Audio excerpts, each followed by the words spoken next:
हरे कृष्णा। तो आरण्य कांड के आखिरी सत्र में हम लोग, और उसके बाद किष्किंधा कांड चालू होगा। हमने पिछले सत्र में देखा था कि किस तरीके से मारीच ने आके क्या कर दिया था, भगवान रामचंद्र को बहला के दूर लेके गए थे, और भगवान के द्वारा उनका क्या हो चुका था, वध हो चुका था। तो भगवान के द्वारा वध होने के पश्चात, भगवान के द्वारा वध होने के पश्चात वाल्मीकि मुनि जो है वो इस तरफ की घटना बता रहे हैं कि यहाँ क्या हुआ था, इस तरफ क्या हुआ था। सीता पंचवटी में अपनी कुटी में बैठी थी, उनको बड़ी चिंता हो रही थी। किन किन चिंता हो रही थी? भगवान की चिंता हो रही थी, क्योंकि वो मारीच जो है वो किन की आवाज़ में चिल्लाया था? भगवान की आवाज़ में चिल्लाया था, रामचंद्र की आवाज़ में उन्होंने आवाज़ दी थी। इसलिए माता सीता को बड़ी चिंता हो रही थी, और वो चिंतातुर बैठी हुई थी। उतने में रावण एक सन्यासी का रूप धारण करके वहाँ पे पहुँच जाते हैं, भिक्षा मांगने के लिए वहाँ पे पहुँच जाते हैं। पहुँचने के बाद माता सीता उनको भिक्षा देने के लिए आती हैं। ऐसा क्लियर वाल्मीकि रामायण कहता है। तुलसीदास जी आदि इस बात को स्वीकार नहीं करते हैं। वो बोलते हैं कि सीता किस में थी? बंधन में थी, वो लक्ष्मण रेखा के अंदर थी, और लक्ष्मण रेखा के अंदर होने के नाते वो क्या है, वो भिक्षा नहीं दे सकती थी रावण को। रावण ने कुटिया के नज़दीक जाने का प्रयास किया, लेकिन लक्ष्मण के द्वारा खींची हुई रेखा जो थी वो ब्रह्म अस्त्र की विद्या से, या ब्रह्म अस्त्र इतनी शक्तिशाली थी, इसलिए रावण उसको लांघ नहीं पा रहा था। तो रावण सीता को कहते हैं कि देखो, जो भी स्त्री बंधन में हो उस स्त्री से मैं किसी भी प्रकार का क्या नहीं कर सकता हूँ, दान स्वीकार नहीं करता हूँ। और गृहस्थ का ये धर्म होता है, क्योंकि तुम्हारे पति राम गृहस्थ आश्रम में स्थित है। गृहस्थ आश्रम का ये धर्म होता है कि उन्हें क्या करना चाहिए, दान देना चाहिए। अन्य तीन आश्रम जो है, ब्रह्मचर्य, वानप्रस्थ और संन्यास, ये तीनों आश्रम जो है वो गृहस्थ आश्रम के ऊपर आश्रित रहते हैं, निर्भर रहते हैं, क्योंकि इन तीनों आश्रमों में कोई भी ना कुछ बोता है ना कुछ उगाता है। ये तीनों आश्रम में कुछ नहीं करा जाता। ये तीनों आश्रम विरक्ति आश्रम बोले गए हैं। लेकिन विरक्ति होने के बावजूद भी उनका उदर भरण तो करना पड़ेगा। विरक्त होने के बावजूद भी उदर भरण की आवश्यकता उनको भी गिरती है। अच्छा, उसमें से जो संन्यास आश्रम में स्थित है वो तो चलो फल फूल मूल आदि के ऊपर अपना उदर भरण कर रहे होंगे, लेकिन जो लोग वानप्रस्थी और ब्रह्मचारी आश्रम में स्थित है वो फल और कंदमूल के ऊपर अपना उदर भरण नहीं कर सकते, क्योंकि जो वानप्रस्थी है वो वैसे ही इतने ही समय तक 25-30 साल तक कहाँ पे रहे हुए, गृहस्थ आश्रम में रहे। जब 25-30 साल तक गृहस्थ आश्रम में रहे हैं तो तुरंत संन्यास या वानप्रस्थ आश्रम स्वीकार करके वो फल मूल के ऊपर नहीं जी सकते।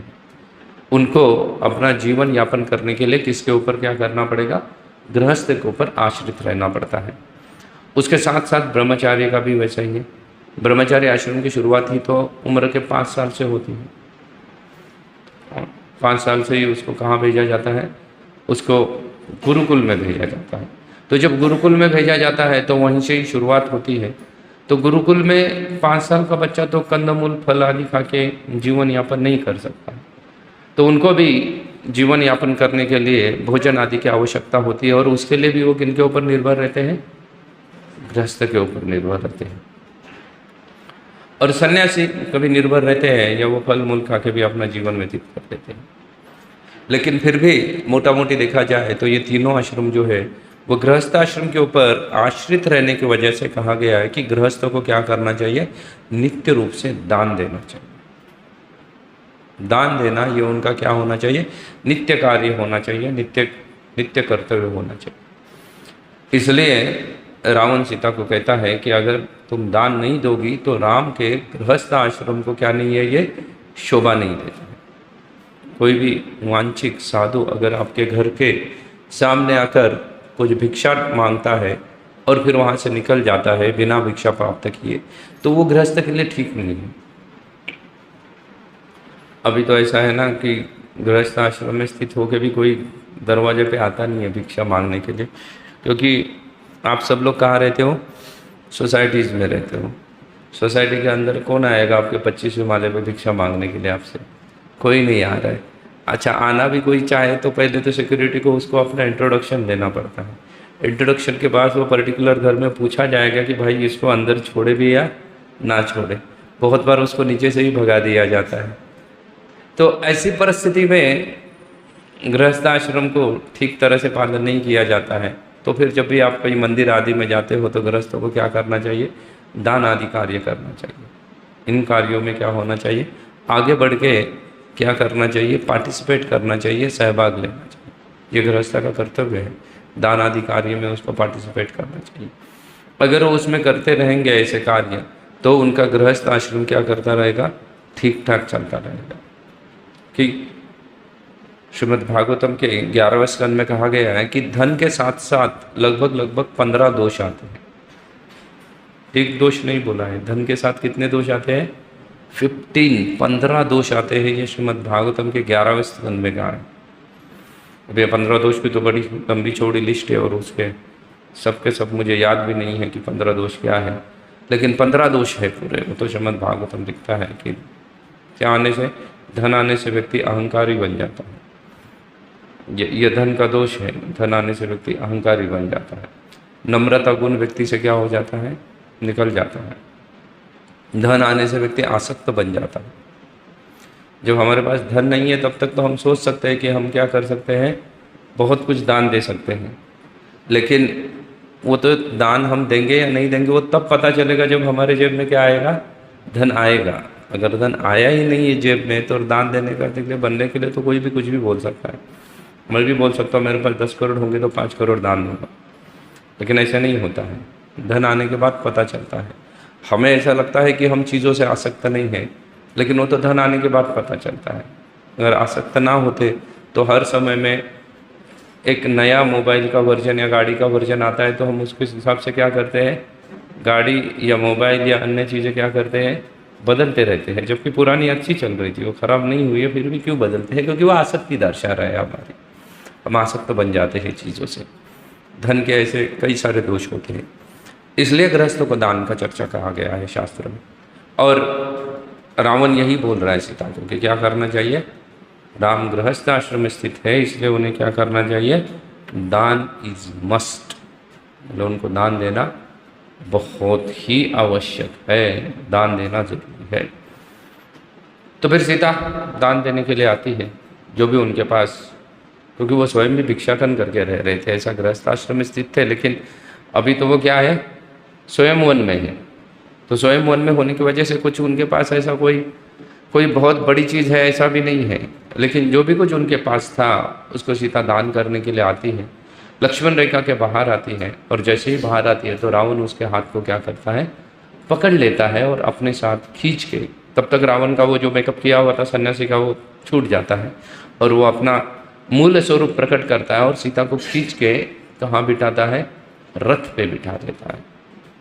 रावण का रथ के बारे में वर्णन किया गया है कि रावण का रथ जो है वो कैसा है, तो बोला गया है कि वो रथ जो है वो गधों के द्वारा खींचा गया था। कैसा खींचा गया था? गधों के द्वारा खींचा गया था। और उस रथ पे रावण सीता को बिठा के जब उसको लेके जाता है तो सीता बहुत चिल्लाती है, क्रोधपूर्ण शब्द रावण को सुनाती है ना, वो हाय राम करके चिल्लाती रहती है, राम को आवाज़ देती है। और क्या बोल रही है? राम को और रावण को और राम को कंपेयर करके रावण को बता रही है। रावण को बता रही है कि तुम मुझे छीन के ऐसे लेके जा रहे हो जैसे कोई शिकार होता है ना, वो शेर का जो शिकार है या जो मांस का टुकड़ा है उसको चुरा के भागता है। लेकिन वो शिकार को पता नहीं है कि अगर शेर को जब पता चल जाएगा तब क्या होगा? जल्दी उस शिकार की मृत्यु हो जाएगी। बोले इस तरह से तुम मेरे साथ क्या कर रहे हो? व्यवहार कर रहे हो। उसके साथ साथ सीता गुस्से में आके कहती है कि राम जो है वो एक इंद्र के समान है, देवराज इंद्र के समान है, और तुम एक साधारण मनुष्य की भांति भी नहीं हो, इसलिए मैं तुम्हें कभी प्राप्त नहीं हो सकती हूँ। राम जितेंद्रिय है, राम का अपने इंद्रियों के ऊपर क्या है? पूर्णतया वश है। जिस व्यक्ति को जितेंद्रिय कहा जाता है, जिसका अपने इंद्रियों के ऊपर वश होता है। अब ये सीता क्यों कह रही है ये गुण राम का, तो कुछ गुण के कुछ मतलब होते हैं।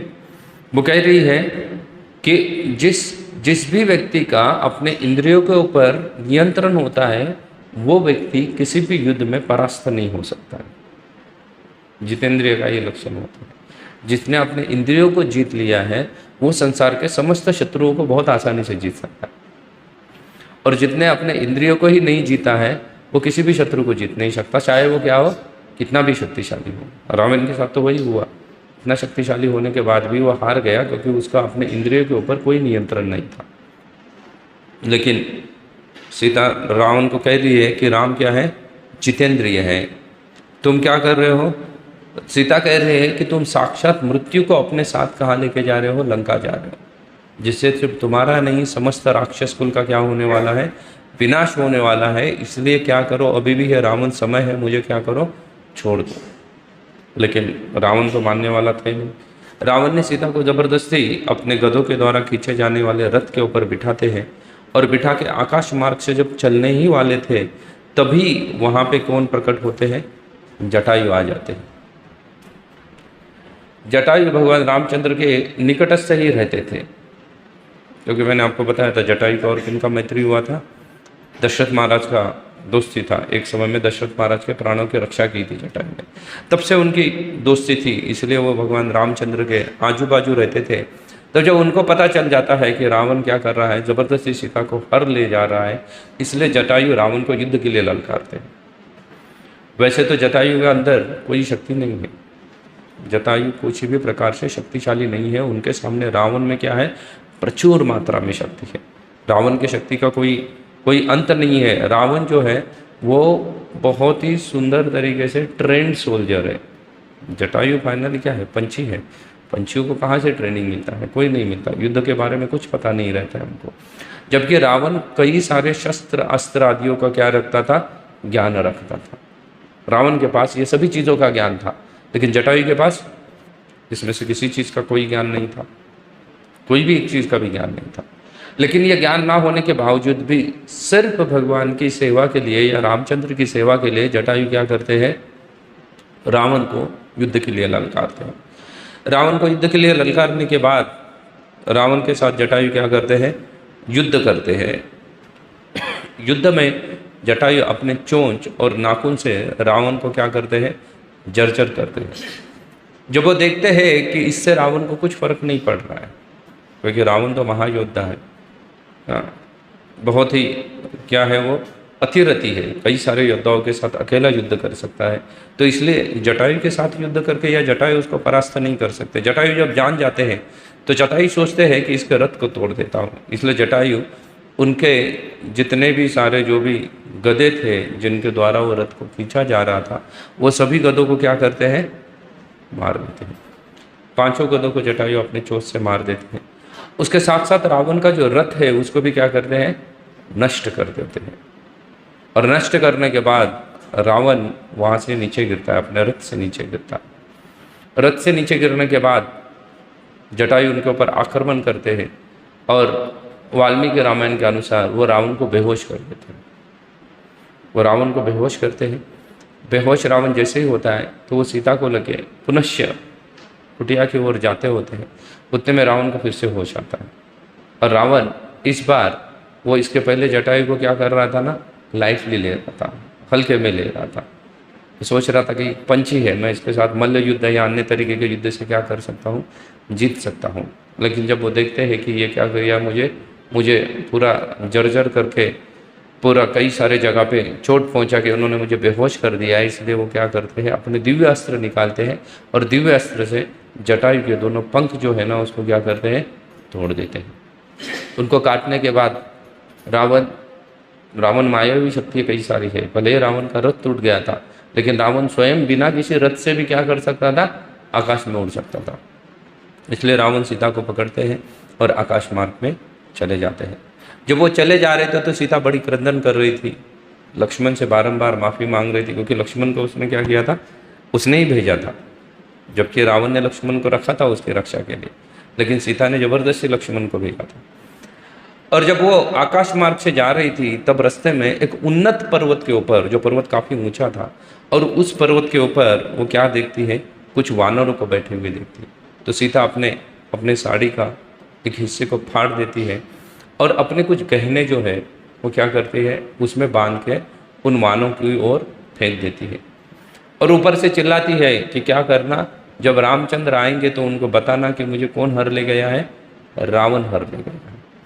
लेकिन आकाश मार्ग से जाने की वजह से ये बात किसको नहीं सुनाई देती, इस बात को पता नहीं चलता है कि इनको वानरों को पता नहीं चलता है कि कौन किसको हर ले गया है। उनको सिर्फ गहने मिलते हैं, वो गहने वो क्या करते हैं, अपने पास रख लेते हैं। सीता को रावण वहाँ से लेके जाता है अशोक वाटिका में, लंका ले जाता है। लंका लेके जाने के बाद चाहे तो रावण सीता को अपने महल में रख सकता था, लेकिन वो महल में नहीं रखता है। वो सीता को थोड़ा स्पेशल ट्रीटमेंट देना चाहता था। वो अगर महल में रखेगा तो महल में उसकी कई सारी रानियां हैं, उन रानियों के पास क्या हो जाएगा, वहाँ पे सीता रह जाएगी। इसलिए रावण अपनी निजी उद्यान, उसका जो अपना खुद का पर्सनल गार्डन, जो सिर्फ रावण के लिए ही बनाया गया था, रावण को घूमने के लिए बनाया गया था, रावण को संध्या का समय बिताने के लिए जो गार्डन बनाया गया था, उस निजी उद्यान में वो किसको लेके जाते हैं, सीता को लेके जाते हैं, जिसका नाम अशोक वाटिका है।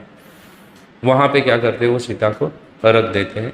और त्रिजटा नामक राक्षसनी के नेतृत्व में लगभग 1000 राक्षसियों को सीता के ऊपर पहरा देने के लिए नियुक्त करता है। नियुक्त करने के बाद त्रिजटा को वो कहता है कि आप क्या करो, सीता को जल्दी राजी करो मेरे साथ क्या करने के लिए, विवाह करने के लिए। और रावण वहाँ से चला जाता है। रावण वहाँ से चला जाने के बाद ब्रह्मा के आदेश से देवराज इंद्र वहाँ प्रकट होते, वो भी डरे डरे और सहमे सहमे से है, क्योंकि रावण ने पहले से ही क्या किया है, सभी देवताओं को स्वर्ग से भगा दिया है, किसी को भी स्वर्ग में नहीं रखा है, सबको स्वर्ग से भगा दिया। तो इंद्र के आदेश से, ब्रह्मा के आदेश से इंद्र वहाँ प्रकट होते हैं और ब्रह्मा जी के इच्छानुरूप वो उनको क्या करते हैं, एक पायस अन्न, खीर बोल सकते हैं, पायस अन्न होता है, वो प्रदान करते हैं सीता को। और सीता माता को कहते हैं कि आप इसका क्या करो, इसको ग्रहण करो। आप अगर इसको ग्रहण करोगी तो क्या रहेगा, आपको 1 साल तक कोई भूख और प्यास कुछ नहीं सताएगी, कोई भी नहीं सता सकता। तो सीता इससे बड़ी प्रसन्न होती है और प्रसन्न होकर वाल्मीकि रामायण के अनुसार सीता उसमें से कुछ हिस्सा राम के नाम से निकाल के साइड में रखती है, कुछ हिस्सा देवताओं के लिए रखती है, कुछ हिस्सा जो है वो क्या करती है, पशु पंक्षियों को खिलाती है, और फिर बचा हुआ को ग्रहण करती है, और बचे हुए को क्या करती है, स्वयं ग्रहण करती है। व्यक्ति को जब भी हम भी घर में कोई भोजन बनाते हैं तो हमें उसको क्या करना चाहिए, पहले देवताओं को भोग लगाना चाहिए, भगवान कृष्ण को भोग लगाना चाहिए, उसके बाद उसको ग्रहण करना चाहिए। उसको ऐसे ही नहीं ग्रहण करना चाहिए। ऐसे ग्रहण करने से क्या हो जाता है, पाप हो जाता है, उसमें पाप पुरुष का वास होता है, तो हम पाप पे भागी बन जाते हैं। इसलिए माता सीता भी यही चीज़ को क्या करती है, पालन करती है, और वो सबके लिए निकाल के फिर वहाँ से उस भोजन को या उस पायस अन्न को ग्रहण करती है। वो ग्रहण करने के बाद वाल्मीकि रामायण या आनंद रामायण में लिखा गया है कि भगवान रामचंद्र ने, क्योंकि अभी वो सीता के खोज में निकलेंगे, अभी यहाँ पे पंचवटी को छोड़ रहे क्योंकि सीता निकल गई है, तो बोलते हैं कि पंचवटी के आजू बाजू में कई सारे तीर्थ क्षेत्र आज भी हैं। आनंद रामायण कहता है कि जहाँ पे ये चपल मृग गिरा था भगवान रामचंद्र का बाण लग के, तो आज भी चांपल्य नामक गांव वहाँ पे प्रसिद्ध है। नासिक से नज़दीक है, मैं गया हूँ चांपल्य नामक गाँव में। वो गांव इसलिए है क्योंकि ये चपल हिरण वहाँ पे क्या हुआ था, गिरा हुआ था। राम और सीता जहाँ पे शैया करते थे, तो राम शैयागिरी नामक एक पर्वत आज भी स्थित है। आज भी आप अगर जाओगे, कुछ समय बिताओगे, हम जनरली नासिक जाते हैं, 1 दिन में लौट के आना चाहते हैं, 2-3 घंटा रुको, उसमें 4 घंटा तो जाने में लगता है, 4 घंटा आने में, और वहाँ पे 2-4 घंटा बिताओ और निकल आओ। तो चांपल्यगिरी नामक राम शैयागिरी नामक पर्वत है, जहाँ रामचंद्र ने क्या किया था, शयन किया था। उसके साथ साथ एक जगह पे रावण का पद चिन्ह भी है, रावण का पद चिन्ह है। सीता को जिस गुफा में रखा था वो गुफा आज भी है, शहर के बीचों बीच है। ऐसे कई सारी जगह है जो आज भी क्या है, विद्यमान है। यहाँ पे रावण तो सीता को हर ले जाता है, लक्ष्मण जी चले जाते हैं। अभी यहाँ देखो क्या होता है, लक्ष्मण जी जब जाते हैं तो लक्ष्मण जी जाके रामचंद्र को मिलते हैं।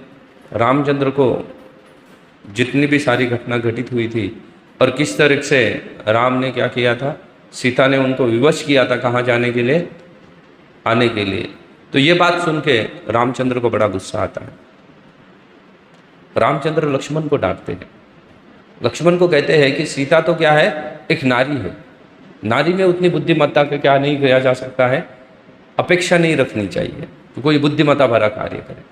लेकिन आपको तो पता होना चाहिए था कि कोई भी राक्षस या कोई भी दानव, सूर, असुर आदि कोई भी मुझे क्या नहीं कर सकता है, युद्ध में परास्त नहीं कर सकता है। लेकिन फिर भी आपने नारी के शब्दों के ऊपर विश्वास कैसे रख दिया कि किसी ने मेरा आवाज़ निकाल के क्या किया है, तुम्हें पुकारा है, तो तुमने उसके ऊपर विश्वास कैसे रख दिया कि मैं संकट में हूँ करके। रामचंद्र को बहुत गुस्सा आता है। ये वास्तविकता है। लक्ष्मण ने जो डिसीजन लिया था और वो चले गए थे, वो बेसिकली सेंटिमेंटल डिसीजन था। सीता सेंटिमेंटल हो चुकी थी, इसलिए उन्होंने लक्ष्मण को कहा। लेकिन लक्ष्मण को तो सेंटिमेंटल नहीं होना चाहिए, करेक्ट ना। लक्ष्मण के पास तो ज्ञान है। लक्ष्मण के पास जब ज्ञान है तो जिस व्यक्ति के पास ज्ञान है उसको भावनाओं में आके क्या नहीं करना चाहिए, किसी भी प्रकार का निर्णय ले लेना चाहिए। अगर लक्ष्मण भावना में नहीं बहते थे तो शायद सीता का हरण नहीं होता था। लेकिन लक्ष्मण ने क्या किया, भावनाओं में बह के निर्णय ले लिया था। जबकि निर्णय किससे लेना चाहिए, बुद्धि से लेना चाहिए। भावनाओं में बह के किसी भी तरीके का निर्णय नहीं लेना चाहिए। अर्जुन भी यही कर रहे थे। अर्जुन भी भावनाओं के वशीभूत होके क्या कर रहे थे, युद्ध ना करने का उन्होंने निर्णय लिया था कि मैं भी युद्ध क्या करूँगा, नहीं करूँगा। क्यों नहीं करूँगा, क्योंकि भावनाओं में बह रहा हूँ। तो लक्ष्मण भी भावनाओं में बह गए। भक्ति जो है ना, वो भी प्राय ऐसा लोगों को लगता है कि क्या है, ये लोग नाम जप करते हैं, कीर्तन में नृत्य करते हैं आदि। लेकिन भक्ति इज़ नॉट फॉर सेंटिमेंटलिस्ट। भावनाओं में बहने के लिए भक्ति नहीं है। क्योंकि भावनाओं में बहने वाले लोगों का क्या रहता है ना, कि वो आज किसी एक देवता की उपासना करेंगे, 2-3 साल के बाद किसी अन्य देवताओं के पास जाएंगे। ये भावनाओं में बहने वाले लोगों के लक्षण है। वो आज किसी एक के पास है, एक बाबा के पीछे दौड़ रहे हैं, उसके बाद क्या करेंगे, कुछ समय बाद दूसरे बाबा के पास जाएंगे ना। भारत में तो कई सारे बाबा प्रसिद्ध होते रहते हैं, कोई नई चीज़ नहीं है ना। अलग अलग बाबा क्या होते हैं, प्रसिद्ध होते रहते हैं।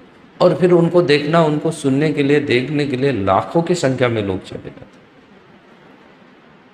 हैं। लेकिन उसके पहले 2 साल जो प्रसिद्ध हुआ था, जिसको देखने के लिए लाखों की संख्या में लोग गए थे, उसके पास अभी कोई नहीं जा रहा है। आप देखोगे उसके पास अभी क्या है, कोई नहीं जा रहा है। अभी तो नाम तो नहीं गिनाना चाहिए, लेकिन एक बार रामदेव बाबा के योग शिविर रखते थे, लाखों की संख्या में लोग जाते थे। अभी जाते हैं, नहीं जाते, ना ही वो योग शिविर लेते हैं ना।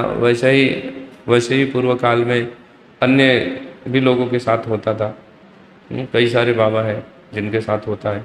बीच में कोई धीरेन्द्र शास्त्री जी आए थे, उनके पीछे भी लाखों की संख्या में लोग जा रहे थे, शायद आज भी जाते होंगे। लेकिन कुछ समय के बाद क्या करेंगे, उधर जाना बंद कर देंगे। तो ये क्या दर्शा रहा है, लोगों का सिर्फ भावनात्मक आसक्ति दिख रही है, सेंटिमेंटल अटैचमेंट। लोगों को क्या नहीं होना चाहिए, सेंटिमेंटल नहीं होना चाहिए। आप जो भी निर्णय लेते हो जीवन में, वो किसके बेसिस पे लेना चाहिए, बुद्धि के स्तर पे लेना चाहिए, ना कि मन के स्तर पे।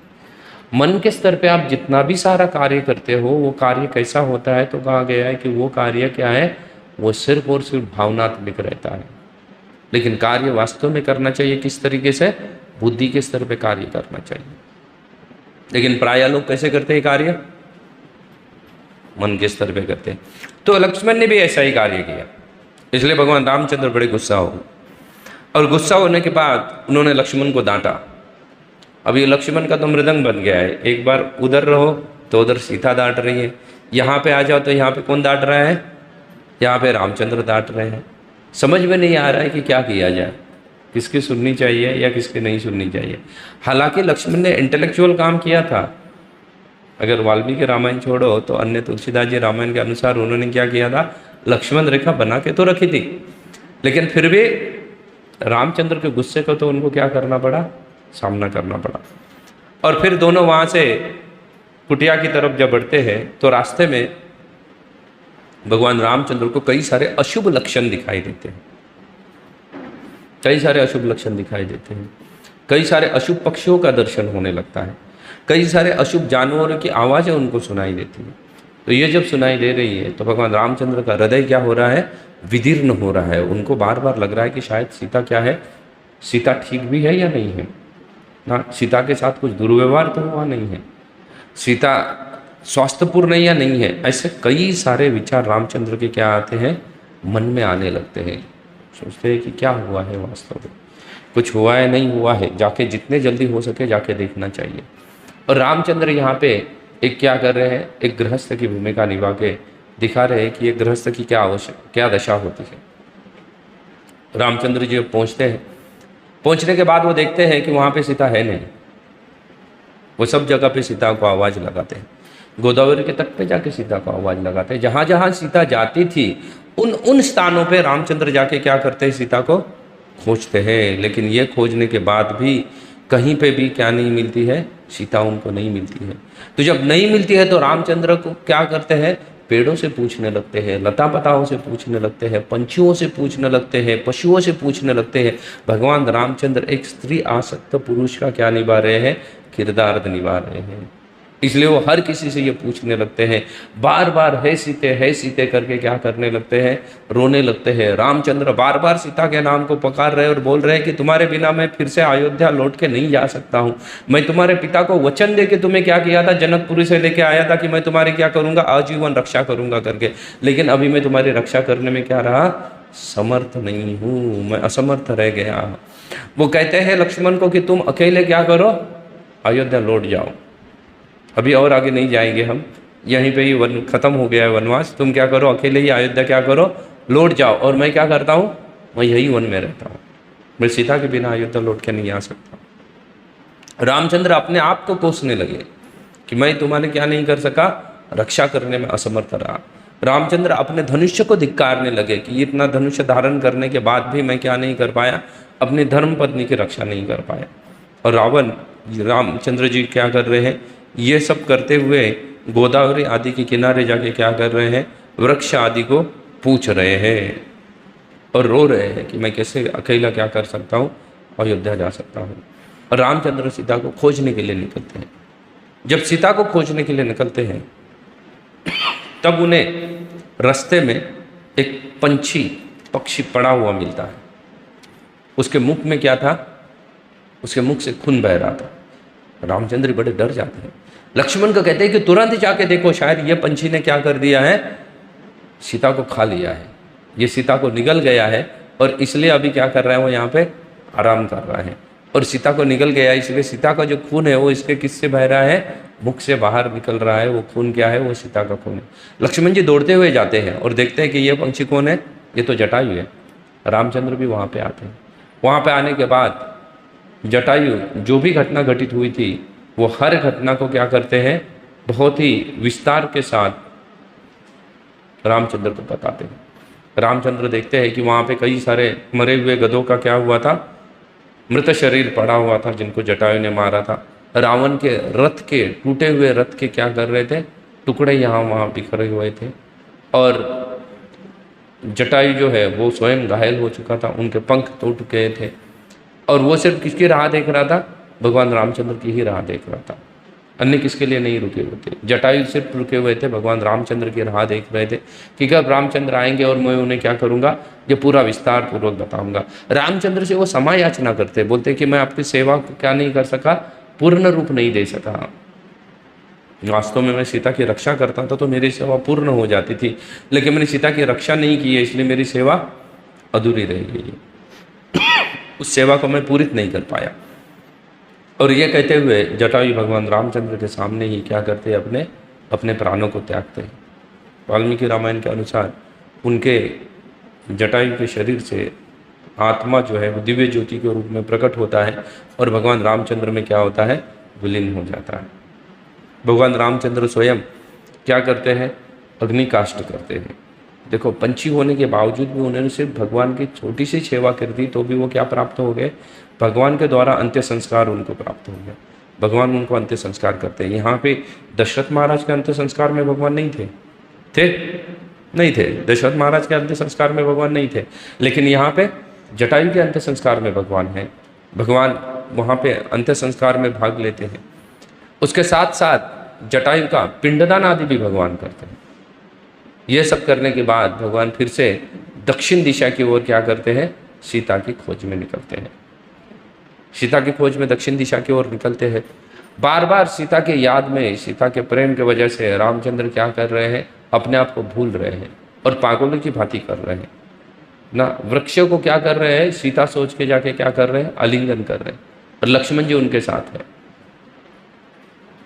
ये जब चल रहे थे तब रामचंद्र पहुँचते हैं। आज उस स्थान का नाम एक कपिलधारा करके तीर्थ है, कपिलधारा तीर्थ करके आता है।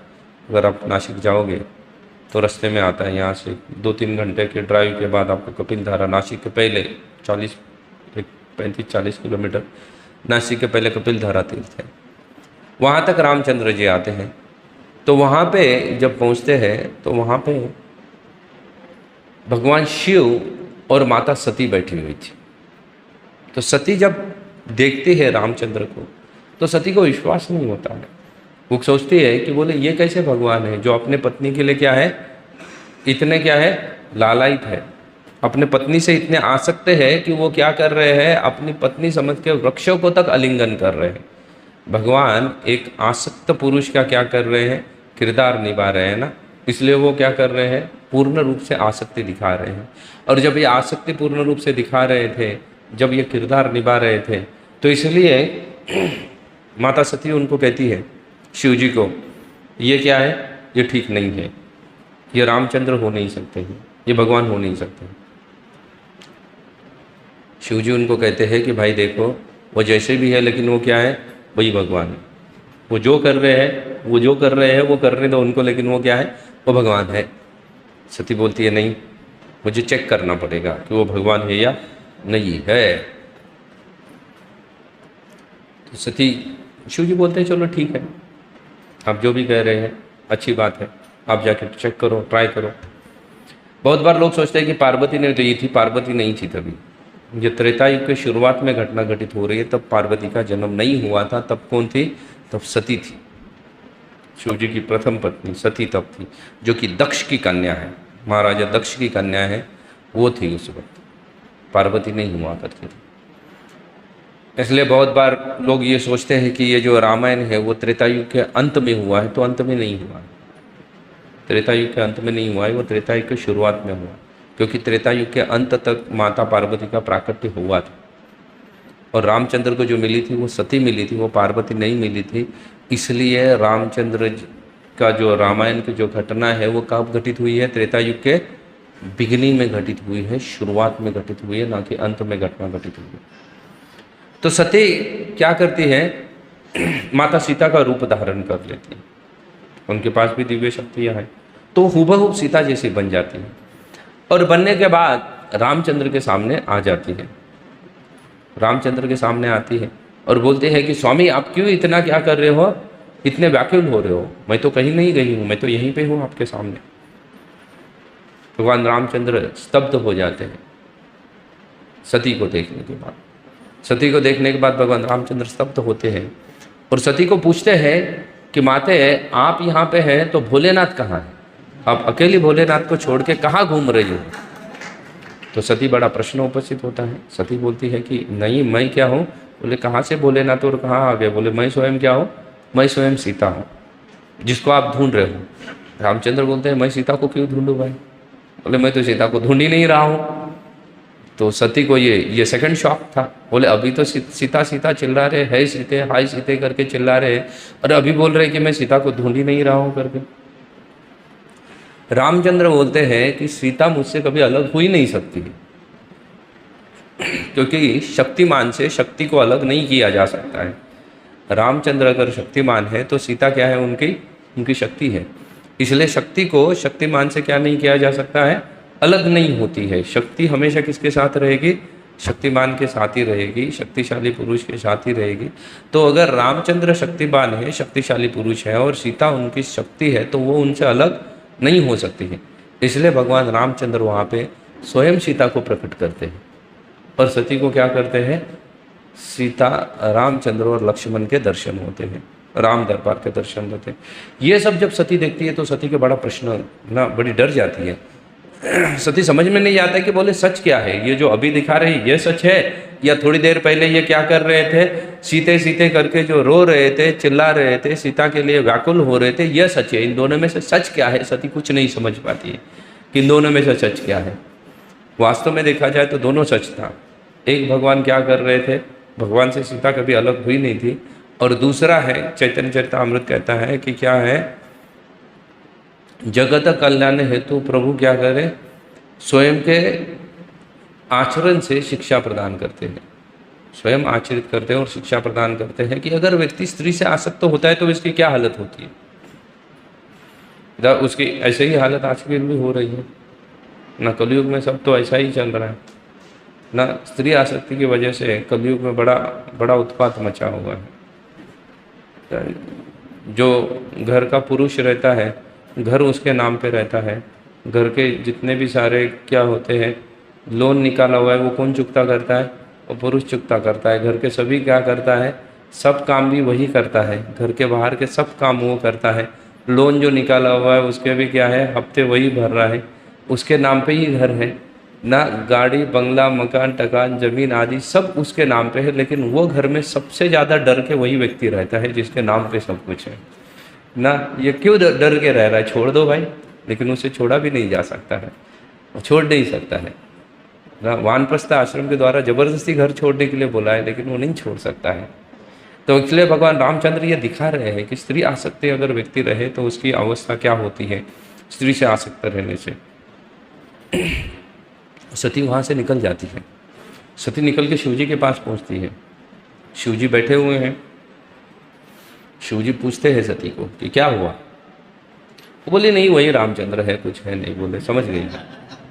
बोले लेकिन कैसे समझे, यहाँ तो मैं समझा रहा था, तो समझी नहीं थी। कि मैं तो समझा रहा था ना कि वही क्या है, वही पूर्ण पुरुषोत्तम है। उनकी लीला जो है ना, उनकी क्रिया मुद्रा आदि को हम समझ नहीं सकते। बोले छोड़ दो उनकी क्रिया मुद्रा को, यही तो मैं समझा रहा था। बोले वो रो रहे अपनी पत्नी के लिए, रोने दो उनको ना, यही तो मैं समझा रहा था। लेकिन बोले तब तो नहीं समझी तुम, अभी जाके कैसे तुमने अचानक से दिव्य ज्ञान कैसे हो गया। तो सती बोली नहीं नहीं कुछ नहीं है, चलते हैं जो भी है ना, मैं समझ गई वही रामचंद्र है। तो शिवजी अपने दिव्य दृष्टि से देखते हैं, दिव्य दृष्टि से देखते हैं। तो इसने किसका रूप धारण किया था, सीता का रूप धारण किया था। शिवजी सोचते हैं कि इसने सीता का रूप धारण किया, तो मतलब ये क्या है, मेरे लिए माता के समान है, इसलिए अभी मैं इसको अपनी पत्नी के रूप में स्वीकार नहीं कर सकता हूँ, उसको पत्नी के रूप में नहीं स्वीकार कर सकता हूँ, क्योंकि इसने किसका रूप धारण कर लिया है, सीता का रूप धारण कर लिया है। शिवजी तभी मन में सोच लेते हैं। फिर उसके बाद बहुत सारी घटनाएं घटित होती है। श्रीमद् भागवतम अगर आप कभी पढ़ेंगे तो दक्ष के यज्ञ की घटना घटित होती है, जिसमें शिवजी को नहीं बुलाया जाता है। और शिवजी को नहीं बुलाया जाता है, इसका मतलब साथ साथ किसको नहीं बुलाया जाता है, सती को नहीं बुलाया जाता। और जबकि सती के अन्य जो बहनें हैं, जो अन्य देवताओं के साथ उनका विवाह हुआ है, वो सबको दक्ष यज्ञ में बुलाते हैं, लेकिन सती को नहीं बुलाते। तो शिवजी को जाके सती कहती है कि क्या करो, मैं चली जाती हूँ करके, मेरे पिताजी इतना बड़ा यज्ञ का आयोजन कर रहे, इतने सारे लोग आ रहे, इतना बड़ा महोत्सव हो रहा है, तो मैं जाती हूँ। शिवजी कहते हैं कि जहाँ पे हमें बुलाया नहीं जाए ना, वहाँ पे व्यक्ति को नहीं जाना चाहिए। व्यक्ति को क्या रखना चाहिए, सेल्फ रिस्पेक्ट मेंटेन करना चाहिए। जब तक आपको बुलाया नहीं जाता है तब तक आपको क्या नहीं करना चाहिए, नहीं जाना चाहिए उस स्थान पे। सती कहती है ये गलत है। बोले ये फिलॉसफी आपकी ये क्या है, ये आधी फिलॉसफी है। बोले 3 स्थान ऐसे हैं जिन स्थान पे बिना बुलाए भी व्यक्ति को जाना चाहिए। बोले कौन से स्थान है ऐसे, तो बोलती है एक है पिता का घर। पिता का घर में जाने के लिए कोई भी किसकी चीज़ की आवश्यकता नहीं होनी चाहिए, न्योते की आवश्यकता नहीं होनी चाहिए, निमंत्रण की आवश्यकता नहीं होनी चाहिए। पिता के घर में पुत्र हो या पुत्री हो, वो बिना पूछे, बिना वजह के, बिना बुलाए भी क्या किए जा सकते हैं, जा सकते हैं। बोले दूसरा होता है गुरु का घर। गुरु के पास भी शिष्य को यह नहीं सोचना चाहिए कि गुरु मुझे बुलाए नहीं है तब तक मैं नहीं जाऊंगा। उसको जब भी पता चले कि गुरु क्या है, मेरे शहर में आए हुए हैं, तो उनको तुरंत क्या करना चाहिए, गुरु को मिलने के लिए जाना चाहिए। या गुरु जहाँ पे भी उनके आश्रम मठ आदि है तो वहाँ पे क्या है, बिना इन्विटेशन भी उसको पहुँच जाना चाहिए। उसको नहीं सोचना चाहिए कि मुझे क्या है, इन्विटेशन की आवश्यकता है। और तीसरी चीज़ बताती है कि एक पत्नी को अपने पति के घर जाते वक्त कोई इन्विटेशन की आवश्यकता नहीं होनी चाहिए। पत्नी यह ना सोचे कि मैं अभी मायके चली गई तो पति जब तक नहीं आता है तब तक मैं जाऊंगी नहीं। वो तो बोलेगा बहुत अच्छे आए, वो वही रह जा, बोले मैं आऊँगा भी नहीं तुझे लेने के लिए। बोला यही तो मैं चाहता था कि तू चली जाओ और लौट के मत आ जा करके। तो इसलिए शास्त्र कहता है कि स्त्री को भी अपने पति के घर जाते वक्त किसी भी प्रकार का इन्विटेशन, न्योता, कोई बुलाने के लिए आ जाए, कुछ नहीं होना चाहिए। तो बोली देखो, तो अभी मैं किसके घर जा रही हूँ, पिता के घर जा रही हूँ, तो न्योते की क्या आवश्यकता है। तो शिव जी चेकमेट हो जाते हैं। शिव जी बोलते हैं कि भाई चलो ठीक है, चले जाओ, तुम जो करना है करो। बोले अब चलोगे, शिव जी बोलते मैं नहीं चलूँगा क्योंकि मेरा तो पिता नहीं है वो, इसलिए मैं बिन बुलाए उसके पास जाऊँ, मुझे तो कोई इन्विटेशन है नहीं। तो बोले इन्विटेशन नहीं है इसलिए क्या, बोले या कोई भेजते थे, सूचना देने के लिए भेजते थे। आज के ज़माने में कम से कम व्हाट्सएप मैसेज तो डालते थे, लेकिन कुछ भी नहीं है। तो लोगों में आजकल धर्म का पालन करने की कोई क्या नहीं रही है, कोई भी क्षमता नहीं रही है। लोग एक व्हाट्सएप बना के क्या करते हैं, ग्रुप पे डाल देते हैं सबको इनवाइट करने के लिए। मेरे घर में ग्रुप में कई सारे इनविटेशन आते रहते हैं किसी न किसी प्रोग्राम के। बाद में लोग मुझे फ़ोन करके पूछते हैं कि प्रभु जी आप आए नहीं प्रोग्राम में। बोला कब मुझे इन्वाइट किया था। वो बोले ग्रुप पे डाला था। तो बोले तुमने ग्रुप को इन्वाइट किया था, मुझे नहीं इन्वाइट किया था। If you want to invite me you call me personally, don't be impersonal. मैं व्यक्ति हूँ, इसलिए मेरे साथ कैसा डील करो, एक व्यक्ति की तरह डील करो। मैं एक व्यक्ति हूँ, पर्सन हूँ, जीवित हूँ, इसलिए मुझे डीलिंग भी कैसा करो मेरे साथ, एक जीवित व्यक्ति की तरह करो। आप जितने भी सारे मैसेजेस या किसको पोस्ट करते हो तो वो कैसा डीलिंग है, इम्पर्सनल डीलिंग है, इम्पर्सनल डीलिंग है। इससे अच्छा क्या करो, पर्सनल डीलिंग करो ना। किसी के साथ भी पर्सनल डीलिंग करना चाहिए, इम्पर्सनल डीलिंग नहीं होना चाहिए। किसी व्यक्ति को आप दिन में 10 मैसेज भेजते रहेंगे, उसके जगह पे अगर आप उसको एक फ़ोन कॉल करेंगे ना, आपका और उसका रिश्ता अच्छा बन जाएगा। एक फ़ोन कॉल से, भले ही वो 1 मिनट का भी क्यों ना हो। लेकिन हम कलयुग में अभी कैसे सीख रहे हैं, धीरे धीरे हर चीज़ कैसे सीख रहे हैं, इम्पर्सनल डीलिंग सीख रहे हैं, इम्पर्सनल डीलिंग सीख रहे हैं। हर चीज़ की इम्पर्सनल डीलिंग, हर चीज़ की, किसी भी चीज़ में क्या नहीं रहा है, पर्सनल डीलिंग नहीं रही है। और इसलिए हमारे हृदय जो है ना वो पत्थर की तरह बनते जा रहे हैं, पूरे के पूरे पत्थर की तरह बनते जा रहे हैं। अभी ऐसे पत्थर वाले हृदय में भगवान कैसे प्रवेश करेंगे, नहीं प्रवेश कर सकते हैं। जिसका हृदय पत्थर से बना हुआ हो उसके हृदय में भगवान कदापि प्रवेश नहीं करेंगे। भगवान को हृदय में प्रवेश करने के लिए हृदय कैसा होना चाहिए, हृदय जो मृदु होना चाहिए, हृदय सॉफ्ट होना चाहिए। लेकिन जितना हम इम्पर्सनल डीलिंग करेंगे उतना हमारा हृदय क्या बनता जाएगा, पत्थर के समान हार्ड हार्टेड बनता जाएगा। अब देख लेना, लोग बहुत क्या है आजकल के जीवन में हार्ड हार्टेड बन रहे हैं, पर्सनल डीलिंग नहीं करना चाहते हैं। तो शिवजी बोले कि भाई मैं नहीं आऊँगा ना। उन्होंने व्हाट्सएप पे भेजा होगा तो बोले मैं देखा भी नहीं है आज तक, तो बोले नहीं आऊँगा। सती चली जाती है दक्ष के यज्ञ में। दक्ष के यज्ञ में चली जाने के बाद वहाँ पे सती को कोई कुछ पूछता ही नहीं है, दक्ष तक पूछता नहीं है कि कैसी हो, हेलो हाउ आर यू, कुछ नहीं है। फिर भी सती सहन लेती है। बोले चलो पिताजी बिजी है, बहुत बड़ा फेस्टिवल चल रहा है, इसलिए उनके पास क्या नहीं है, समय नहीं है मुझे कुछ पूछने के लिए, हेलो हाउ आर यू भी पूछने के लिए समय नहीं है। चलो बोलो चलो ठीक है। लेकिन जब यज्ञ की शुरुआत होने वाली होती है तब सती देखती है तो क्या है वहाँ पे सभी देवताओं के लिए स्थान है, लेकिन शिवजी के लिए कोई स्थान रिजर्व नहीं रखा है। ये देख के सती को बड़ा गुस्सा आता है। तो अब तक उसका जितना सारा इंसल्ट चल रहा था, बहुत सुंदर वर्णन है भागवतम में, हम जाएंगे नहीं उसमें क्योंकि हमारा वो कथा का हिस्सा नहीं है। लेकिन सती को बड़ा गुस्सा आता है और सती दक्ष को वहीं पे सुना देती है और उस यज्ञ में क्या करती है, स्वयं की आहुति दे देती है और सती वहाँ पे जल के भस्म हो जाती है। सती भस्म हो जाती है और उसके बाद फिर पार्वती के जन्म की कहानी है, कैसे पार्वती प्रकट होती है। तो उसका मूल कारण था क्योंकि सती ने क्या किया था, एक गलत क्या किया था, डाउट लिया था भगवान की भगवत्ता के ऊपर और भगवान की परीक्षा लेने चली थी। भगवान की भगवत्ता के ऊपर किसी को भी किसी भी प्रकार का क्या नहीं लेना चाहिए, डाउट नहीं करना चाहिए, लेकिन सती ने किया था। तो सती तो चली गई। यहाँ पे रामचंद्र क्या करते हैं, कंटिन्यू करते हैं अपनी यात्रा। कंटिन्यू करके वो कहाँ चले जाते हैं, तो वो साउथ में चले जाते हैं, दक्षिण दिशा की ओर चले जाते हैं। दक्षिण दिशा की ओर जब जा रहे थे तब एक तालाब के किनारे रात हो जाती है, तो रात को वहाँ पे विश्राम करते हैं। यह घटना आनंद वृंदावन में लिखी, आनंद रामायण में लिखी हुई है। वहाँ पे रामचंद्र जी विश्राम करते हैं। रामचंद्र जी लक्ष्मण को कहते हैं कि मुझे प्यास लगी है, चल रहे हैं ना इतने समय से सीता को ढूंढने के लिए, तो मुझे प्यास लगी हुई है, तो मुझे क्या करो, पानी ला के दे दो। लक्ष्मण जी नज़दीक में ही तालाब था, वहाँ पे पानी लाने के लिए जाते हैं। तो जब पानी लाने के लिए लक्ष्मण जी जाते हैं, तब उनको एक राक्षसी जिसका नाम है आयोमुखी, वो लक्ष्मण को पकड़ के उड़ा के लेके जाती है। लक्ष्मण जी गए थे पानी लाने के लिए, वो लक्ष्मण को पकड़ के क्या करते हैं, उड़ा के लेके जाती है। और उड़ा के लेके जाके वो राक्षसी एक्चुअली क्या करती थी, वहाँ पे जो भी कोई पानी पीने के लिए आदि आता था ना, तो उनका वध करके उन्हें क्या करती थी, मार डालती थी या उन्हें खा देती थी। तो वो उनको लक्ष्मण को उड़ा के लेके जाती है, तो इसलिए लक्ष्मण जी को बड़ा गुस्सा आता है कि राक्षसी उड़ा के लेके जा रही है, आयुमुखी मुझे उड़ा के लेके जा रही है। तो इससे लक्ष्मण जी तुरंत अपनी तलवार निकालते हैं और आयुमुखी का क्या कर देते हैं, वध कर देते हैं। आयुमुखी का लक्ष्मण जी जैसे ही वध करते हैं, वैसे ही वो आयुमुखी एक सुंदर स्त्री के रूप में क्या होती है, प्रकट होती है। और प्रकट होने के बाद वो अपनी पूरी कहानी बोलती है कि मैं अप्सरा थी देवलोक में, और किस तरीके से मैंने क्या किया था। वहाँ के नियम जो है, अप्सराएँ हम सोचते हैं यहाँ पे कि देवलोक में अप्सराएँ नृत्य करती है, डेफिनेटली नृत्यांगनाएँ हैं वो नृत्य करती हैं, लेकिन वो फिल्मी गाने के ऊपर नहीं नृत्य करती है ना।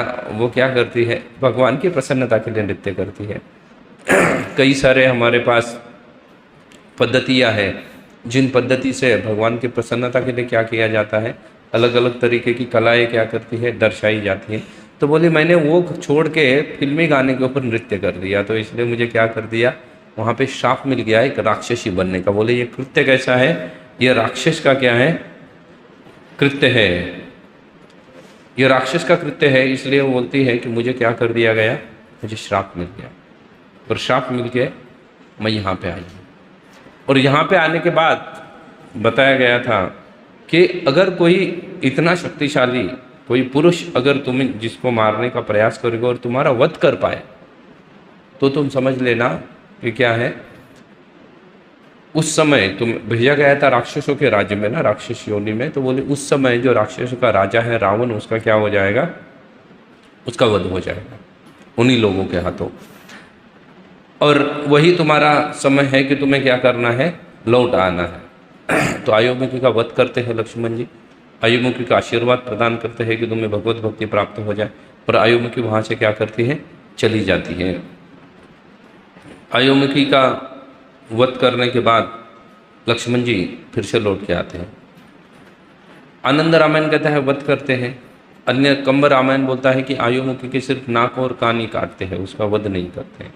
कंब रामायण कहता है कि आयुमुखी जो है बाद में एक साध्वी रूप में जाके क्या करते हैं, भगवान रामचंद्र की भक्ति में जुड़ जाती है। लक्ष्मण जी उसको उपदेश देते हैं। कंब रामायण की घटना है। दोनों एक्सेप्ट कर रहे हैं कि आयुमुखी नामक राक्षसी को वो मिले थे। अभी वाल्मीकि रामायण में आयुमुखी का वर्णन नहीं है ना, तुलसीदास जी इसको वर्णन करते हैं, लेकिन ये रामायण में इनका वर्णन है। तो दोनों स्वीकार तो कर रहे हैं, लेकिन आयुमुखी के अंत की घटना अलग तरीके से बता रहे हैं। तो बताते हैं कि आयुमुखी जो है उसका नाक और कान को काटते हैं, तो आयुमुखी डर जाती है और लक्ष्मण को शरणागति स्वीकार करते हैं। और लक्ष्मण की शरणागति स्वीकार करने के बाद फिर सब कथा सुनाती है, अपने श्राप कैसे उसको प्राप्त हुआ था। और वो कथा सुनाने के बाद आयुमुखी क्या करती है, लक्ष्मण का आशीर्वाद लेके वहीं कहीं कंदराओं में जाके क्या करती है, भगवान रामचंद्र के भजन में लग जाती है। और कालांतर में उसका भजन परिपक्व होता है और वो क्या करती है, वहीं से ही भगवत धाम चली जाती है, उसको मोक्ष प्राप्त होता है। तो चलो हम दोनों घटनाओं को स्वीकार करते हैं, क्योंकि लक्ष्मण जी ने भगवत भक्ति प्राप्त होने का आशीर्वाद क्या दे दिया, या उसने स्वयं भक्ति कर दी, तो दोनों ही क्या होने वाले हैं, काम करने वाले हैं। लक्ष्मण का आशीर्वाद भी तो क्या नहीं जाएगा, व्यर्थ नहीं जाने वाला है। अगर उन्होंने किसी को आशीर्वाद दिया है कि आप भक्त बन जाओ तो दोनों समय में व्यर्थ नहीं होने वाला है। उसके बाद लक्ष्मण जी उनको क्या करते हैं, पानी भर के लेके आते हैं। पानी भर के लेके आने के बाद दूसरे दिन सुबह वहाँ से वो क्या करते हैं, आगे चल जाते हैं। उसके पहले घटना घटित होती है आगे निकलने पर। उस रात, जिस रात अयोमुखी के साथ वार्तालाप हुआ था लक्ष्मण का, उस रात रावण राम को मारने के लिए, क्योंकि वहाँ पे रावण बार बार सीता को मनाने का प्रयास कर रहा है ना। अभी तो यहाँ कई सारे दिन बीत चुके हैं रावण को खोजते खोजते। अभी रामचंद्र लगभग कहाँ पहुँच चुके हैं, कर्नाटक रीजन में पहुँच चुके हैं। तो महाराष्ट्र से कर्नाटक चल के गए तो काफ़ी सारे समय बीत चुका है ना, लगभग 20-25 दिन बीत चुके होंगे ये घटना में। तो इसलिए रावण वहाँ पे क्या कर रहा है, बारंबार सीता को मनाने का प्रयास कर रहा है। लेकिन बारंबार प्रयास करने के बाद भी सीता मान रही है क्या उनकी बात को? नहीं मान रही है, बिल्कुल भी नहीं मान रही। इसलिए रावण क्या करता है, राम का वध करने के लिए वहाँ से कुछ 7 राक्षसों को भेजता है। 7 राक्षसों को भेजता है। लेकिन वह राम को ढूंढते ढूंढते आते तो है, लेकिन राम तक पहुंचने के पूर्व ही उनको कबंध नाम का राक्षस जो है वो क्या करता है, उनको मार देता है। एक राक्षस दूसरे राक्षस को क्या करता है, मार देता है। उस राक्षस का नाम है कबंध। तो दूसरे दिन रामचंद्र जब निकलते हैं वहाँ से, तो जब निकलते हैं तब ये वो देखते हैं कि किसी ने बहुत बड़े हाथ फैला के उनका क्या कर दिया है, रास्ता रोक रखा है। बहुत बड़े बड़े हाथ फैलाए हैं और हाथ फैला के उन्होंने क्या कर दिया है, उनका रास्ता रोक के रखा है। तो ये रास्ता रोकने वाला कौन है, तो वो देखते हैं कि ये क्या है, एक राक्षस है जो क्या करता है, अपने एक हाथ में लक्ष्मण को और एक हाथ में क्या करता है, रामचंद्र को पकड़ लेता है। इसके हाथ कानून से भी लंबे थे, इतने लंबे लंबे हाथ थे उसके। तो जब पकड़ लेता है तो उसको बड़ा गुस्सा आता है रामचंद्र को। रामचंद्र जैसे कैसे करके उस राक्षस के हाथ से अपने आप को छुड़ा लेते हैं और छुड़ा के अपनी तलवार निकालते हैं और उसके दोनों हाथ को क्या करते हैं, कलम कर देते हैं, काट देते हैं। काटते चाहिए रामचंद्र उसके हाथों को काटते हैं, वैसे ही वो क्या करता है, भगवान को शरणागति लेता है। शरणागति लेने के बाद वो बोलता है कि मैं क्या था, तो वास्तव में गंधर्व था, लेकिन मैंने भी क्या किया, बोले गंधर्व का काम रहता है गाना गाना, भगवान के नाम का संकीर्तन करना। लेकिन बोले इंद्र की सभा में मैंने क्या कर दिया, फिल्मी गाना गा दिया। बोले करना था तो भगवान के नाम का भक्ति गीत गाना था, लेकिन मैंने बोले गलत गाना गा लिया। तो गलत गाना गाने की वजह से बोले मुझे क्या मिला था, श्राप मिला था, ये श्राप मिल गया था। अच्छा, श्राप मिलने से मैं क्या हो गया था, मैं यहाँ आके गिर गया था। असुर, नरभक्षक असुर के रूप में मैं यहाँ घूमता था, जो नरभक्षक असुर बोले गए। नरभक्षक मतलब जो क्या करता है, मनुष्य को ही खा के अपनी क्षुधा जो है या अपना पेट पालता है। बोले ऐसे असुर के रूप में मैं प्रकट हो गया। और ऐसे असुर के रूप में मैं प्रकट होता हुआ तो मैं क्या करता था, आने जाने वालों को पकड़ के क्या करता था, खा लेता था। बोले आने जाने वालों को पकड़ के खाने के चक्कर में एक बार बोले यहाँ से इंद्र गुजरे और मैंने इंद्र को भी पकड़ लिया। तो इंद्र को पकड़ के जैसे ही खाने वाला था तो मैं भूल गया था कि ये देवराज है, क्योंकि अभी तो मैं अलग शरीर में हूँ ना। तो इसलिए उनको खाने वाला था, तो इंद्र को बड़ा गुस्सा आ गया और उन्होंने मेरे सर के ऊपर वज्र से प्रहार किया। बोले वज्र का प्रहार मैं क्या नहीं कर पाया, सही नहीं पाया, और इसलिए मेरा जो है क्या कर दिया, मेरा जो सर जो है ना वो मेरे शरीर के अंदर धंस गया। बोले पहले मेरा सर बाहर था, लेकिन वो क्या हो गया, मेरे शरीर के अंदर ही धंस गया। तो बोले बड़ा टेंशन आया, मैं इंद्र को शरणागति आया। बोले कि क्या करो, क्षमा करो करके मुझे, लेकिन क्षमा करो, लेकिन मैं खाए पिए जी कैसे सकता हूँ, खाऊंगा पीऊंगा नहीं तो जी कैसे सकता हूँ। तो बोले उन्होंने मेरे पेट के ऊपर ही क्या बना दिया, मुख बना दिया। बोले पेट के ऊपर ही क्या कर दिया है, मुख बना दिया। और इंद्र ने को मैंने बोला यार मुख तो बना दिया, लेकिन मैं पकड़ूंगा कैसे, अभी कुछ ठीक से दिखागा नहीं कुछ नहीं। तो इंद्र ने क्या कर दिया, मेरे हाथ जो है वो क्या कर दिए, लंबे कर दिए। बोले तुम्हारे हाथ लंबे इतने हैं कि तुम अपने भक्ष्य को आसानी से पकड़ सकते हो। ये कबंध जो है ना, उसका अगर आप शरीर देखोगे तो लगभग वो क्रैप की तरह दिखता है। केकड़ा जो है ना वैसा ही लगभग ये कबंध है। उसके भी हाथ लंबे होते हैं और उसका सर जो है कहाँ पे धंसा हुआ है, पेट में धंसा हुआ है, उसका सर बाहर नहीं है। उसका सर अलग से नहीं है। बाकी बाकी सभी पशुओं का सर जो होता है वो क्या है, वो अलग अलग बनाया हुआ है, बॉडी से अलग रहता है। लेकिन इनका सर जो है वो बॉडी से अलग है क्या? नहीं है, इनका सर बॉडी से अलग नहीं है, वो बॉडी के साथ ही है। रामचंद्र उसका क्या करते हैं, उसका वध करते हैं, या उसको मारने वाले रहते हैं, उसके भुजाएं काट देते हैं। भुजाएं काटने के बाद वो जो कबंध है वो प्रयोजन पूछता है रामचंद्र को कि भाई आप ये वन में क्यों जा रहे हो, ये तो क्या है, इतने घने वन में आप दोनों अकेले क्यों घूम रहे हो? तो भगवान रामचंद्र उनको क्या है, जितनी भी सारी घटनाएं घटित हुई थी वो क्या करते हैं, सब बताते हैं। सब बताने के बाद कबंध कहते हैं कि देखो आपकी जो पत्नी है वो वृंदा मूर्त में खोई हुई है। कौन से मुहूर्त में वो गई है? वृंदा मुहूर्त। पूरे दिन भर में कई सारे मुहूर्त रहते हैं। अभी हम कलयुग इतना घोर आ गया है कि हम किसी भी मुहूर्त का कोई पालन नहीं करते हैं ना। ब्रह्म मुहूर्त से दिन की शुरुआत होती है और क्या होता है, अलग अलग मुहूर्त क्या होते हैं, आते रहते हैं। पूरे दिन भर में अलग अलग मुहूर्त रहते हैं, घटिकाएँ रहती हैं, लेकिन इसके बारे में हमें कोई ज्ञान नहीं रहता है, ना हम किसी मुहूर्त को पालन करते हैं। यहाँ तक कि आज के शादी ब्याह में भी सिर्फ रखा जाता है कि इस मुहूर्त पे इस विवाह को संपन्न करना है, लेकिन कोई पालन करता है? नहीं करता। करते हैं?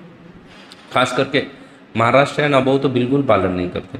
साउथ इंडिया में आज भी करते हैं, इसलिए साउथ इंडिया में प्राय विवाह आदि देखो ब्रह्म मुहूर्त थोड़ा सा कब रहते हैं, ब्रह्म मुहूर्त विवाह रहता है, विवाह हो जाता है 4:30 बजे ऐसे रहते हैं, और वो लोग इसको पालन करें, चाहे भी क्यों ना हो, लेकिन वो इस चीज़ को क्या करते हैं, पालन करते हैं। लेकिन महाराष्ट्र है ना, वो इसको कोई पालन नहीं करता है ना। कोई किसी को कुछ किसी भी मुहूर्त की पड़ी नहीं है, और फिर पूरे जीवन में सोचते हैं कि जीवन में इतनी परेशानी क्यों है। तो परेशानी का कारण भी तो है, आप धर्म को पालन नहीं कर रहे हो तो फिर परेशानी होगी या नहीं होगी? परेशानी तो डेफिनेटली होगी। इसलिए आपको धर्म को क्या करना चाहिए था, पालन करना चाहिए था। लेकिन व्यक्ति धर्म को पालन करने के लिए बिल्कुल भी तैयार नहीं है, राजी नहीं है। और जब धर्म को पालन करने के लिए तैयार नहीं है तो ऐसे परेशानी होना उसके जीवन में क्या है, स्वाभाविक है। स्वाभाविक ऐसी परेशानी होती है। वास्तव में तो हमारे जीवन में जो भी घटनाएं घटित होती है वो तो हमारे पूर्व जन्म के कर्म के अनुसार है। लेकिन उसके बावजूद भी अगर हम धर्म को ठीक से पालन करेंगे तो उन घटनाओं का जो इम्पैक्ट हमारे मन के ऊपर होने वाला है ना, वो क्या होगा, वो कम होगा। इस बोल सकते हैं इस लाइक अ pain killer injection. Pain killer से वो दर्द नष्ट होता है क्या? वैसा ही रहता है, वो बीमारी वैसी है, सब वैसा ही है, लेकिन हम उसको क्या नहीं कर पाते हैं, अनुभव नहीं कर पाते हैं उस दर्द को। वैसे ही है, वैसे ही अगर आप धर्म का पालन करेंगे तो जीवन की परेशानियां तो रहेंगी, लेकिन वो आपको उतनी तकलीफ नहीं देंगे, उतनी तकलीफ नहीं दे सकती हैं। नहीं तो जीवन की बाकी परेशानियां तो तकलीफ देती है, लेकिन परेशानियां अगर आप धर्म को पालन करेंगे तो वो परेशानियां आपको तकलीफ नहीं देंगी। तो ये कबंध कहता है कि आपकी पत्नी कौन से मुहूर्त में गई है, वृंदा मुहूर्त में गई है, इसलिए क्या है, इसलिए आपको वो ज़रूर मिल जाएगी। कबंध आगे कहता है, कबंध आगे कहता है कि आप यहाँ से आगे चले जाओ और वहाँ पे आपको वानर राज सुग्रीव मिलेंगे, उनसे जाके दोस्ती करो। वो आपको अपनी पत्नी को ढूंढने में क्या करेंगे, आपकी सहायता करेंगे। रामचंद्र बोलते वो क्यों सहायता करेंगे, इन्होंने पर्टिकुलरली उनको ही ढूंढने के लिए भी बोला, हमने किसी को भी ढूंढने के लिए बोलते थे, लेकिन सुग्रीव का ही नाम क्यों लिया? तो शास्त्र कहता है क्योंकि सुग्रीव क्या है, वो भागा हुआ है अपने भाई से बच के, और इसलिए वो का क्या है, बोले उसको समस्त पृथ्वी का या समस्त ब्रह्मांड का हर चीज़ पता है, क्योंकि बोले वो अपने भाई के डर से ये पूरे ब्रह्मांड में हर जगह जाके आया हुआ है, इसलिए उसको सब पता है, इसलिए वो क्या कर सकता है, आपकी मदद कर सकता है। अच्छा, बोले ये सुग्रीव आदि कहाँ मिलेंगे? तो बोलेंगे कि आप यहाँ से आगे चले जाओ, आपको मातंग ऋषि का आश्रम मिलेगा ना। आप मातंग ऋषि के आश्रम में जाओगे, पंपा सरोवर नामक जगह आएगी उस तुंगभद्रा नदी के किनारे, तो वहाँ पे आपको क्या मिलेगा, मातंग ऋषि का आश्रम मिलेगा। और मातंग ऋषि के आश्रम के सामने वाला जो पर्वत है वो ऋषिमुख पर्वत है, जिसके ऊपर कौन रहते हैं, जिसके ऊपर आपको सुग्रीव के साथ आपकी मुलाकात होगी। रामचंद्र बोलते चलो ठीक है। रामचंद्र जी कदम को आशीर्वाद देते हैं, कदम वो वहीं पे त्याग देता है, और देह ताकि वो स्वर्गलोक में लौट जाता है। भगवान रामचंद्र कहते हैं कि ये जीवन तुम्हारा क्या है, अंतिम जीवन है। इसके बाद तुम कहाँ लौट जाओगे, तुम भगवत धाम लौट जाओगे कि तुमने बहुत सारी इन्फॉर्मेशन दी। वहाँ से भगवान रामचंद्र जी निकलते हैं। रामचंद्र जी निकल के पहुँच जाते हैं कहाँ पे, पंपा, तुंगभद्रा नदी को पार करके पंपा सरोवर पहुँच जाते हैं। पंपा सरोवर के पास जब जाते हैं तो वो मातंग ऋषि को चिल्लाते हैं या नाम पुकारते हैं कि ये मातंग ऋषि कहाँ पे है, ऋषिवर आप कहाँ पे है, ऋषिवर आप कहाँ पे हैं। तो पंपा सरोवर के किनारे जाने के बाद जब वो ऋषि को आवाज़ लगाते रहते हैं तो वास्तव में कोई नहीं आता है, कोई ऋषिवर आदि नहीं आती। तो एक बुढ़िया आती है उनको देखने के, और जैसे ही वो बुढ़िया भगवान रामचंद्र को देखती है वैसे ही वो क्या करती है, भगवान को प्रणाम करती है, भगवान को प्रणाम करती है और भगवान को अपनी कुटिया में वेलकम करती है। भगवान को लेके जाती है अपनी कुटिया में और भगवान का चंदन फूल माला आदि से क्या करती है, स्वागत करती है। स्वागत करने के बाद उनको खाने के लिए फल आदि प्रदान करते हैं। अभी वाल्मीकि रामायण के अनुसार जाएंगे तो शबरी ने झूठे बेर राम को खिलाए, ये नहीं वर्णन है। वाल्मीकि जी कहते हैं कि वो मातंग ऋषि की शिष्या थी। मातंग ऋषि को मिलने के लिए भगवान गए थे, तभी उनकी मुलाकात किसके साथ हुई थी, रामचंद्र के साथ हुई थी। और रामचंद्र का दर्शन पाके ही उन्होंने क्या कर दिया, अपना जीवन क्या कर दिया था, कृतार्थ कर दिया था। इतना ही वाल्मीकि जी लिखते हैं और आगे लिखते हैं कि वो एक भिल्ल परिवार से थी।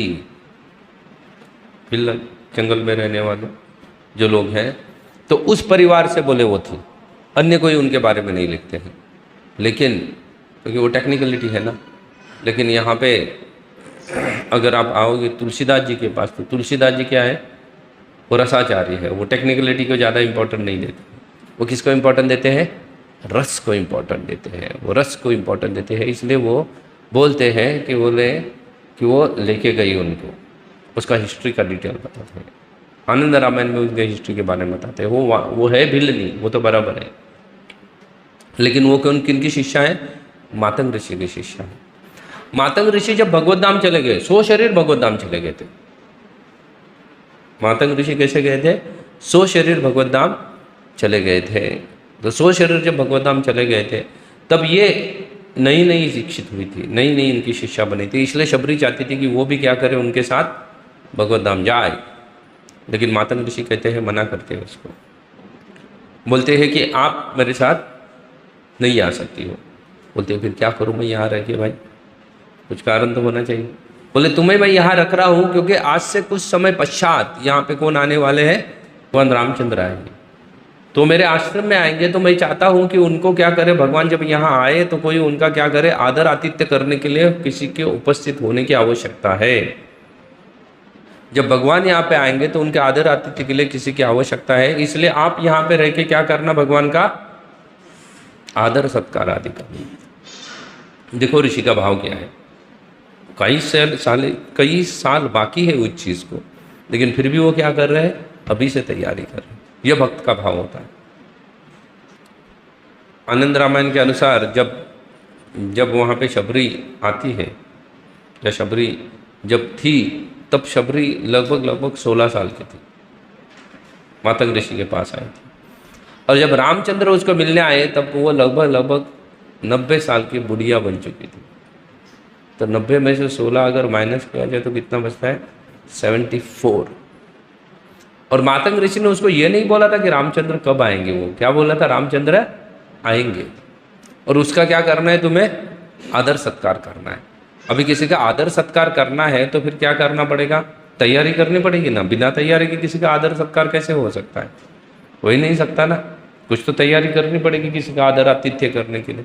तो आदर आतिथ्य के लिए जब तैयारी करने का प्रश्न उपस्थित होता है तो ये क्या करती थी, हर दिन गोबर इकट्ठा करके लेके आती थी, अपनी कुटिया को पोतती थी। आपने अगर कभी गोबर से पोता हुआ घर देखा होगा या नहीं पता नहीं, देखा है कभी किसी लोगों ने ना, गोबर से क्या करते हैं, घर को पोत देते हैं। और उसके साथ साथ फूल लेके आती थी, पूरे कुटिया को सजाती थी। फूल की, आम के पत्तों की आदि की क्या बनाती थी, मालाएं बनाती थी और पूरे कुटिया में लगा देती थी।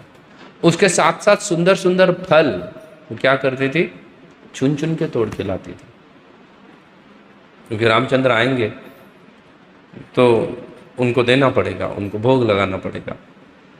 और उसके बाद अपनी कुटिया के बाहर क्या करती थी, बैठ के राह देखती थी, कुटिया के बाहर बैठ के राह देखती थी। एक दिन चला गया, रामचंद्र जी नहीं आए। दूसरा दिन चला जाता है, फिर भी रामचंद्र जी नहीं आते हैं।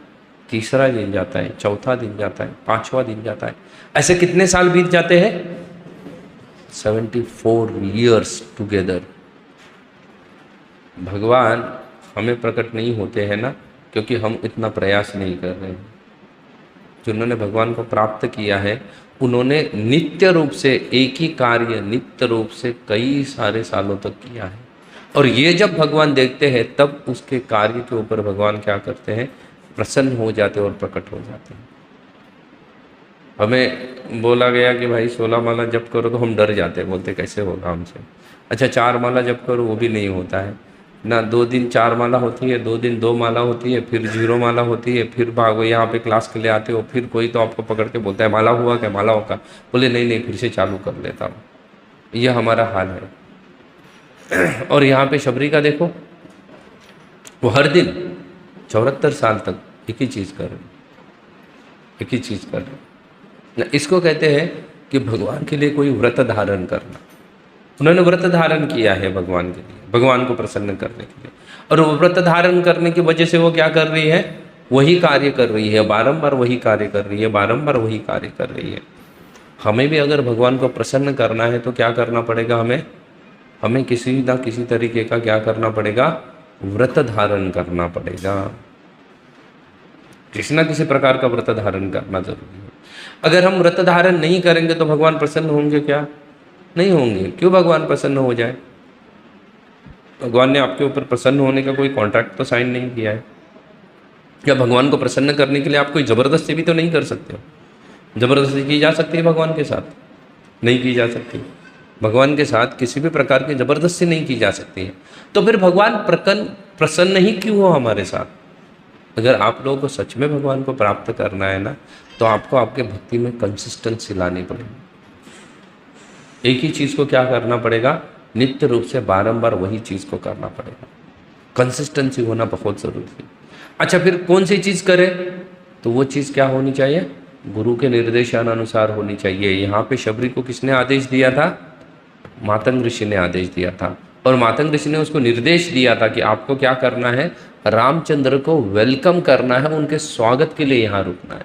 तो जिसलिए स्वागत के लिए जो जो चीज़ें आवश्यकता थी वो शबरी बराबर रोज करती थी, बिना भूले, बिना एक दिन थके, चाहे कोई भी मौसम हो, लेकिन हर मौसम में क्या करती थी, रोज करती थी यही चीज़, रोज, एक भी दिन वो जाया नहीं करती थी। अगर हमें भगवान को प्राप्त करना है तो हमें भी कुछ चीज़ें जो गुरु के निर्देशन अनुसार हो वो क्या करनी पड़ेगी, नित्य रूप से करनी पड़ेगी। अभी गुरु क्या बोल रहे हैं, गुरु बोल रहे हैं कि भाई 16 माला का जप करो, नाम जप करो, उसके साथ साथ 4 नियमों का पालन करो ना। अगर बिगिनिंग में नहीं कर रहे हो तो धीरे धीरे उनको क्या करो, जो भी नियम आप तोड़ रहे हो उनको क्या करो, छोड़ दो, वो सब चीज़ों को छोड़ दो। अच्छे से माला का जप करो, भगवत गीता, श्रीमद् भागवतम आदि का पठन करो, तो आपको भगवान प्राप्त हो जाएंगे। हम इसमें से एक भी नहीं करना चाहते। हम हमारे क्या करना चाहते हैं, मनोवांछित भक्ति करना चाहते हैं ना। बहुत सारे लोग बोलते हैं डोंट फोर्स अस ना, we will come to your temple but by our way, हम हमारे तरीके से आएंगे। आज तक तो वही करते आ रहे हैं, हमारे तरीके से ही करते आ रहे हैं, इसलिए भगवान प्राप्त हुए हैं क्या, नहीं हुए हैं। तो फिर अभी आपके तरीके से करने से अचानक से भगवान कैसे प्राप्त होंगे, नहीं होंगे। लेकिन कई सारे लोग हैं, आप मंदिर में मिलो, उनको माला करने के लिए वो लोग बोलते हैं हमारे हृदय में तो 24 घंटा चलता रहता है। बड़ा आश्चर्यचकित हो जाओ, बोले तुम्हारे हृदय में 24 घंटा भगवान का नाम चल रहा है। बोले फिर तो मैंने अपनी ज़िंदगी बेकार कर दी ना, मैं यहाँ रट रहा हूँ भगवान का नाम पिछले 20-25 साल से, लेकिन क्या नहीं हो रहा है, मेरे हृदय में कोई नाम प्रकट नहीं हो रहा है। और तुम तो ना मंदिर आने का नाम ले रहे हो, ना कोई भगवान का नाम जप कर रहे हो, लेकिन फिर भी बोल रहे हो कि हृदय में क्या चल रहा है, 24 घंटा नाम स्मरण चल रहा है। बोले फिर तो क्या है, हमने तो क्या कर दिया, फालतू में पापड़ बेल रहे हैं ना, हमें तो तुम्हारा संग करना चाहिए था लेकिन ऐसे लोग मिलते हैं जिनकी अपनी ऐसी मनोधारणाएं बनी हुई, जो गुरु का स्वीकार नहीं करना चाहते, जबकि शास्त्र तो कहता है तद विद्धि प्रणिपाते न परिप्रश्न सेवया उपदेशांति ते ज्ञानम ज्ञानी नाम तत्वदर्शिना। ना आपको तत्वदर्शन का क्या करना चाहिए, शरण जाना चाहिए, उनकी सेवा करनी चाहिए, और जब वो प्रसन्न होंगे तब वो आपको क्या करेंगे, तत्वदर्शन कराएंगे, उपदेश देंगे, जिससे आप तत्व का दर्शन कर सकते हैं। ये शास्त्र कह रहा है, लेकिन हम क्या सोचते हैं कि नहीं चलो क्या है, भगवद गीता तो मैं ऑनलाइन भी सीख लूँगा, है ना, कई सारे हज़ारों कोर्सेज होते हैं, मैं ऑनलाइन सीख लूँगा।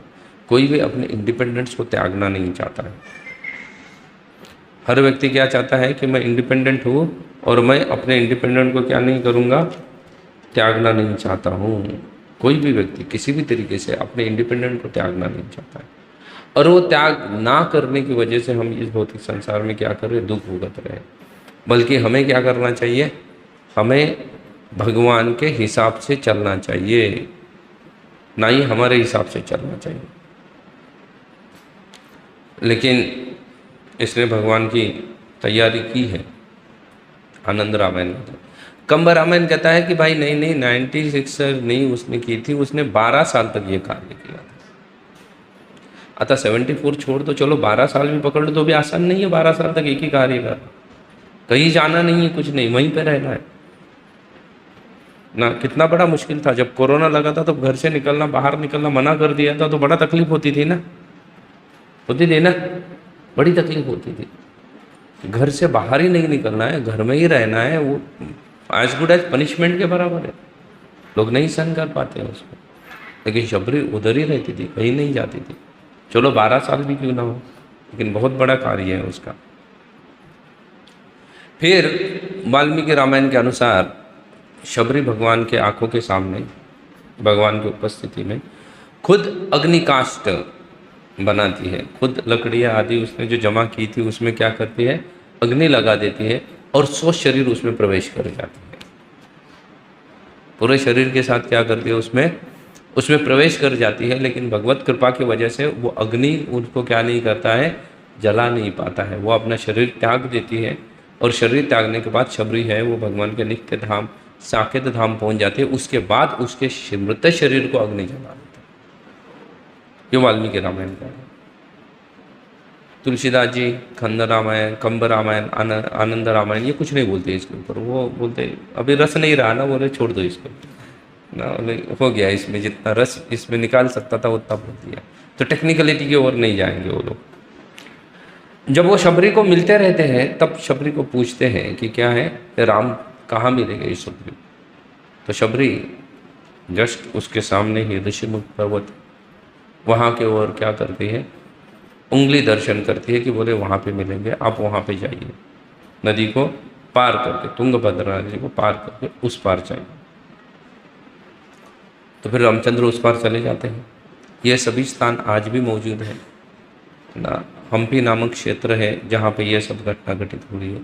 ये किष्किंधा देश पहले उसका नाम था, लेकिन अभी उसका नाम क्या है, हम्पी है उसका नाम। आज भी ये सब जगहें हैं जहाँ पे रामचंद्र जी रुके थे, जहाँ रामचंद्र सीता के गहने गिरे थे। सुग्रीव की गुफा, बाली की गुफा, अन्य कुछ गुफाएँ क्या हैं वो आज भी विद्यमान है। आप लोग कभी जाके क्या कर सकते हो, इनका दर्शन ले सकते हो। हरे कृष्ण। तो यहाँ पे वास्तव में आरण्य कांड जो है ना खत्म होता है। और जब हनुमान जी मिलने के लिए आते हैं वहाँ से क्या, क्योंकि